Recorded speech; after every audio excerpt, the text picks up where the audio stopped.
She was standing in the doorway of the house she had lived in for 9 years when her son told her that the bags were ready and the taxi would be there at 11:15. It was a Tuesday in March. It was already hot. She was wearing her yellow and white kente print dress, the one she wore on dialysis days, and she was holding a small beaded purse over one wrist. The clasp replaced years ago with a safety pin that she kept fastened, even when she was home and had no reason to carry anything. Gerald had gone back inside to check the second bag. Dorcas stood in the sitting room with her back to the doorway and did not turn around. Constance looked at her daughter-in-law's back for a moment and then looked at the yard. The taxi came at 11:22. She said goodbye to her grandchildren, who were still in their school uniforms from the morning, and she picked up the first bag herself before Gerald could reach it. She did not look back at the house when the car pulled onto the road, but in the beaded purse over her wrist was a small brown leather notebook. 47 pages filled in handwriting so precise it looked typeset, and not one person on that road, including the son who had just sent her away, had any idea what was in it. Her name was Constance Asante. She was 68 years old, and she weighed 54 kilograms, which was 7 kilograms less than she had weighed before the dialysis started 4 years ago. 3 times a week, Mondays, Wednesdays, and Fridays, she was transported to the dialysis unit at the Sunyani Regional Hospital, where she sat in a reclining chair for 4 hours while a machine did what her kidneys could no longer do reliably. She had been doing this for 4 years, through 624 sessions, and she had developed a system. She brought her crocheting, long, narrow strips in pale yellow and white that she worked through every session, feeding the growing length into a cloth bag at her feet. She sent the finished strips to the Presbyterian Church in Abasim at the end of each month for use as table covers in the community hall. She had been doing this since her second year of dialysis, and the church had more table covers than any occasion could use. She had never explained this. She just kept sending them. She wore the yellow and white kente print dress every dialysis session. Not the same dress literally, but the same color. Always, because she had made 3 versions of it over the years from the same bolt of fabric she bought in 2019 from a seamstress near Sunyani Central Market for 32 cedis a yard. The dress was clean and pressed. She pressed it herself every Tuesday night, Wednesday night, and Friday night, regardless of what else was happening, because she had decided when the diagnosis came that her body could be what it needed to be during those sessions, and her appearance would not reflect it. She was 64 when she made that decision. She had not revisited it. The beaded purse had belonged to her mother, who made it in Kumasi in 1979 from glass beads purchased at the Kajetia market, green and amber and a thin stripe of white along the flap. The clasp had broken in 2011, and Constance had replaced it with a safety pin, a medium-sized one, gold-colored. She kept the pin fastened even when the purse was not in use, because she had tried having the clasp repaired twice, and both repairs had failed, and the safety pin held.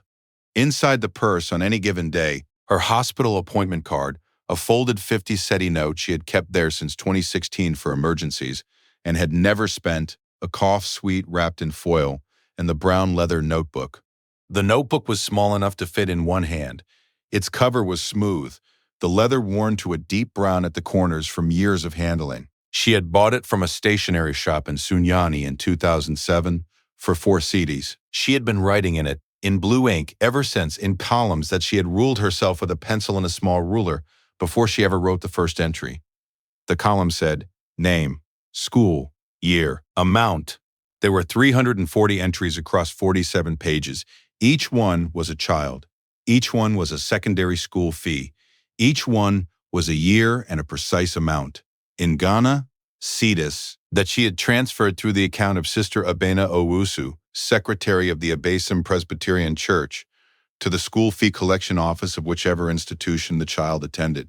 She had been doing this since 2007, 17 years. The money came from a government bond she had purchased in 1999 with the 180,000 cedis her late husband Kofi left behind from a land sale before he died. She had not touched the principal for 6 years while it grew. When she began drawing from it in 2007, she drew only what the interest allowed, never touching the core, until the bond matured in 2018 and she reinvested the full amount at 890,000 cedis. By the time Gerald arranged for her to go to the Sunyani Care and Wellness Center in March, the fund held 247,000 cedis. She had planned it to last another 4 years at the current distribution rate. She had never told anyone, not Gerald, not her grandchildren, not the teachers at the schools, not the families of the 340 children. The account ran through Sister Abina's name because Sister Abina had agreed 17 years ago to act as administrator on the condition that she never asked about the source and never told anyone. She had kept both sides of that agreement with perfect discipline. The community had been calling the anonymous donor the angel in public meetings for 11 years. Constance had attended 2 of those meetings and listened to the town try to identify her and said nothing. The night before Gerald told her the bags were ready, Constance had pressed both her yellow kente dresses, the crocheted strips she had not yet sent to the church, and the 2 blouses she was taking.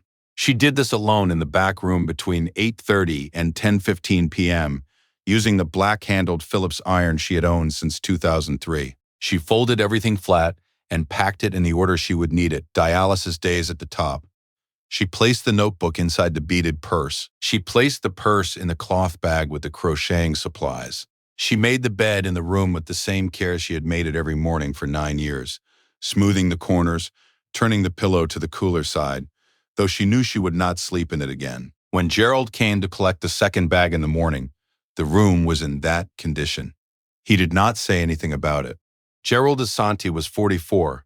He worked as a senior accounts officer at the Brong Ahafo Regional Development Authority, where he drove a white government vehicle between Abasim and Sinyani 4 days a week. He had brought his mother to live with him 9 years ago after Kofi died, and for 7 of those 9 years the arrangement had been unremarkable. The last 2 years had not been unremarkable. Dorcas had wanted the back room for a home office since 2022. The dialysis schedule required Gerald or Dorcas to arrange transport 3 mornings per week. Dorcas had raised the subject of an appropriate facility 8 months before Gerald finally made the call. Gerald had resisted for 8 months. Then, in March, he had not resisted anymore. He had told himself that the Sunyani Care and Wellness Center was a good place. He had toured it. The rooms were single occupancy. The medical staff included a registered nurse and a part-time doctor who visited on Tuesdays and Thursdays. The dialysis transport was arranged through the facility. The monthly fee was 2,800 cedis, which Gerald paid by standing order from his salary account. He had told himself this was responsible. He had told himself this was what care looked like, when you had a full household and a wife with needs of her own, and a mother who needed medical transport 3 mornings a week. He had not told himself what else it looked like. The Sunyani Care and Wellness Center was on Odomase Road, 15 minutes from the regional hospital. It had 16 residents and a common room with a television set, 4 chairs, and a window that looked onto a small courtyard. The head nurse was a woman named Gifty Osei, 39, who wore her hair pinned up under her cap and moved through the ward with the energy of someone who had decided at some point in her training that efficiency and warmth were not in conflict. She did her rounds at 6:30 a.m., 12 p.m., and 5 p.m.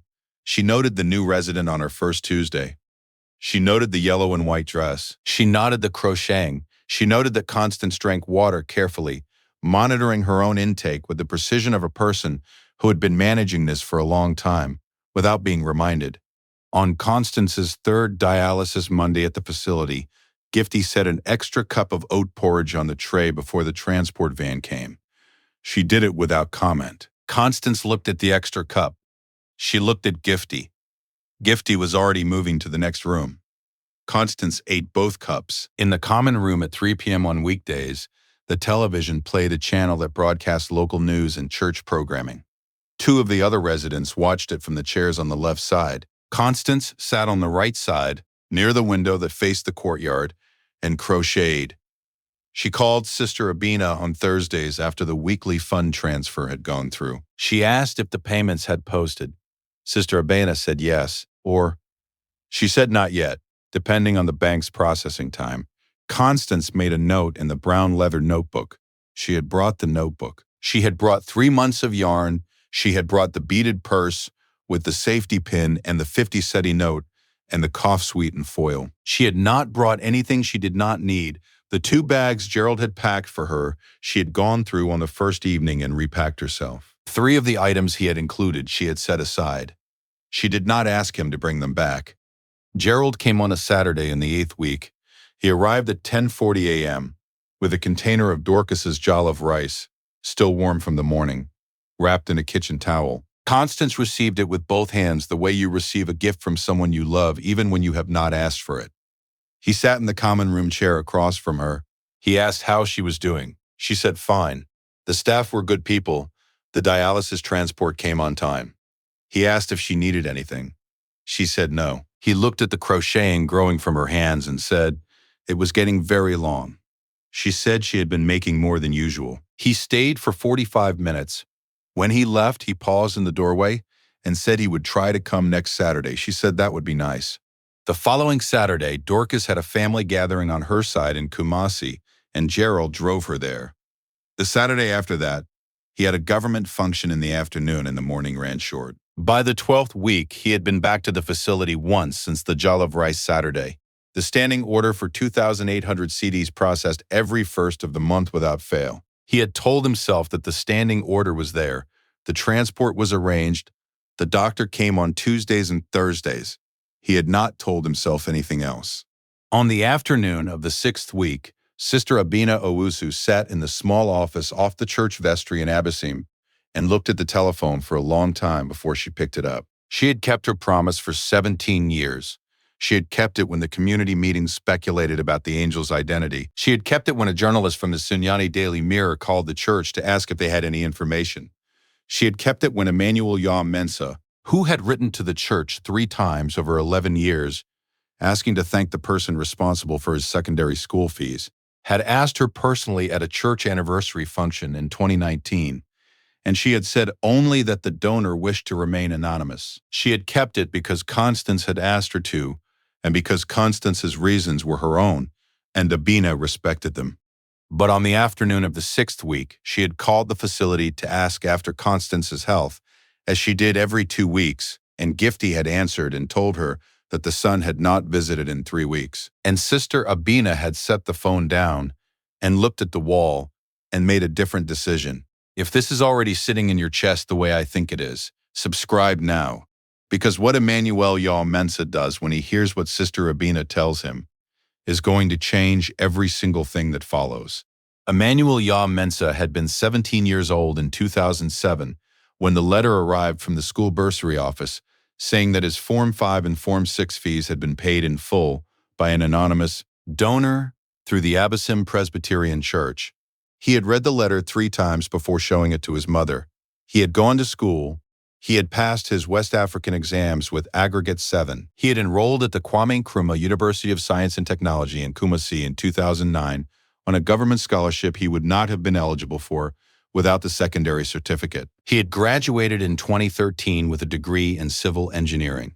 He had built Mensah Construction into one of the largest contracting firms in the Brong Ahafo region by 2021, employing 140 workers across 7 active sites. He had a framed copy of his WAS-CE certificate on the wall of his office with a handwritten note below it. In memory of whoever you are, I will find a way to repay this. He had been trying to find the angel for 11 years. He had asked the church. He had asked the school. He had made discreet inquiries among the families of other scholarship recipients, of which there were many more than he knew. He had only discovered the scale of the fund when he was contacted by the Abyssine Community Development Foundation in 2019 and asked to serve on its board. The foundation had been tracking the scholarship fund's activity for years. Nobody knew who funded it. When Sister Abina called Emmanuel on a Wednesday afternoon in the 6th week after Constance arrived at the facility, she said, I am going to break a promise. I need you to understand I have kept it for 17 years, and I am breaking it now because the person I made it to is in a facility on Odames Road, and her son has not visited in 3 weeks. Emmanuel said nothing. Sister Abina told him the name. She told him what the fund contained and what it had been. She told him about the notebook with 340 names. Then she told him the address of the facility. Emmanuel sat at his desk without moving for 4 minutes after she finished. Then he picked up his car keys. He drove 34 kilometers from Abyssine to Sunyani in 41 minutes and parked outside the Sunyani Care and Wellness Center on Odames Road. At 4:52 p.m., he went inside. He asked for Constance Asante. Gifty Ose looked at him for a moment and then said she would take him through. Constance was in the common room chair by the window crocheting. The pale yellow strip had grown considerably since March. It trailed from her hands into the cloth bag at her feet, and her fingers moved without her watching them, the way hands do after years of doing the same thing. She looked up when Emmanuel came into the room. She looked at his face. She did not recognize him. He sat down in the chair across from her. He said, "My name is Emmanuel Yaw Mensa. I went to Nkrumah Secondary School in Abyssine. I was in Form 5 in 2007. He paused. "Someone paid my fees that year, and I have been trying to find out who for 11 years. Constance looked at him for a long time. Her fingers had stopped moving. He said, "Sister Abena called me today." She set the crocheting in her lap. She looked out the window at the courtyard. Then she said, "You found yourself. I gave you room." Her voice was level, not performing anything, just saying what she believed was true. He asked to see the notebook. She opened the beaded purse, unfastened the safety pin, and took it out. She handed it across. He opened to the first page. The first column said, Kofi Mensa Ababio, Nkrumah Secondary, 2007 to 40 CDs. The handwriting was so precise that the numbers sat in their columns as though they had always belonged there. He turned pages slowly. 340 entries, 17 years. Every child, every school, every amount. He turned back to the inside cover, where in the same careful handwriting were 6 words. In memory of Kofi Asante, who believed. Emmanuel closed the notebook and held it in both hands for a moment before returning it. He said nothing. She took it back and placed it in the purse and refastened the safety pin. He asked her if she was being well cared for. She said the staff were good people. He asked if her son came often. She was quiet for a moment. Then she said, "He has responsibilities." That was all she said about Gerald. Emmanuel left the facility at 6:07 p.m. He called the chairman of the Abyssine Community Development Foundation from the parking lot. He told him he needed 5 minutes of stage time at the annual Development Day event the following Saturday. The chairman said, of course. Emmanuel said he had found the angel. The annual Abyssine Community Development Day was held at the Abyssine Community Center on the last Saturday of March. Approximately 400 people attended, which was consistent with prior years. Gerald Asante was on the organizing committee and had set up the chairs in the hall that morning with 3 colleagues. He was seated in the 3rd row on the right side with Dorcas when Emmanuel Yaw Mensa stood at the microphone as the keynote speaker. Emmanuel began with the usual remarks. He spoke about the region's infrastructure development. He spoke about the construction contracts coming to local firms. Then he paused. He said he wanted to do something he had been planning for 11 years. He said the Abyssine Community Education Fund, which the community had been calling the Angel Fund in public meetings since 2013, had been operating since 2007, funded by a single anonymous donor. He said he had found that donor. He said, her name, Constance Asante. He described what she had done in the same precise terms she had recorded it. 340 children, 17 years, every fee paid in full, every name recorded in a brown leather notebook in handwriting that looked typeset. He said the fund had begun in memory of her late husband, Kofi, who believed every child deserved a chance at school. He said she had been managing the fund from a dialysis chair 3 mornings a week for the past 4 years, and had continued managing it from a care facility on Odomase Road for the past 6 weeks, without telling anyone she was there. He looked up from his notes and read 3 names from the notebook. The first was a pediatric doctor now practicing at Korle-Bu Teaching Hospital in Accra. The second was a science teacher at Nkrumah Secondary, which was in this very town. The third name, Emmanuel said it carefully, was a man sitting in this hall tonight who had used the qualification it bought him to build a company that employed 140 people in this region. The hall was quiet. Gerald's water glass went down slowly to the table. He did not raise it back up. He sat completely still. Dorcas was looking at the stage. Gerald was not looking at anything visible. The reckoning did not come in the form of shouting. Nobody confronted Gerald in the hall. Nobody needed to. The town knew what it knew now. The colleagues on the organizing committee who had helped him stack chairs that morning knew. The teachers in the audience who had watched children from poor families enter their schools year after year on anonymous fees knew. The doctor on the phone with her mother in Accra that evening, who heard the news retold, knew. 23 people in the hall that night contributed to a formal fund before leaving, contributions totaling 94,000 cedis to establish a care arrangement for Constance Asante that included a private apartment in Abesim, nursing support 3 mornings a week, and direct transport to the dialysis unit. The arrangement was formalized through the Community Development Foundation the following Tuesday. The facility fee was no longer 2,800 cedis to a room on Odames Road. Constance was home. Gerald drove to Sunyani the following morning. He left the house at 7:40 a.m. and arrived at the facility at 8:16. He sat in the same common room chair across from his mother that Emmanuel had sat in 6 days earlier. Constance was already dressed and ready for the morning transport, her crocheting in her lap, the beaded purse over her wrist. She looked at him. He did not speak for a long time. She said, "Did you eat?" He said no. She looked toward the corridor and waited until Gifty came past. She asked her to bring her son whatever there was. Gifty looked at Gerald and then at Constance and went to the kitchen. Gerald sat in the chair. He sat there until the transport came, and he rode with her to the dialysis unit. And he sat in the waiting area for 4 hours. And when she came back out, he carried the cloth bag with the crocheting and walked beside her to the van. He did not explain anything. There was nothing to explain. She knew what she knew, and he knew what he had done. And the sitting in that chair was the only thing available to him that resembled repair. Gerald thought the 2,800 CD monthly payment was what a responsible son looked like. He thought the container of jollof rice on a Saturday was what it looked like to stay connected. He thought that because he had arranged the transport and signed the standing order and chosen the facility with single rooms, he had taken care of the situation. But Constance had been taking care of things he did not know existed for 17 years. She had been sitting in a dialysis chair 3 mornings a week with yarn in her hands, crocheting strips for a church that had too many table covers, and between each session she had been tending to the futures of 340 people in this town with the same quiet, consistent discipline she brought to everything else she did. She had never announced this. She had never asked to be thanked. She had never written her name anywhere except on a single government bond form that named her as the account holder. And even that was routed through another person's name so that no one would follow the thread back to her.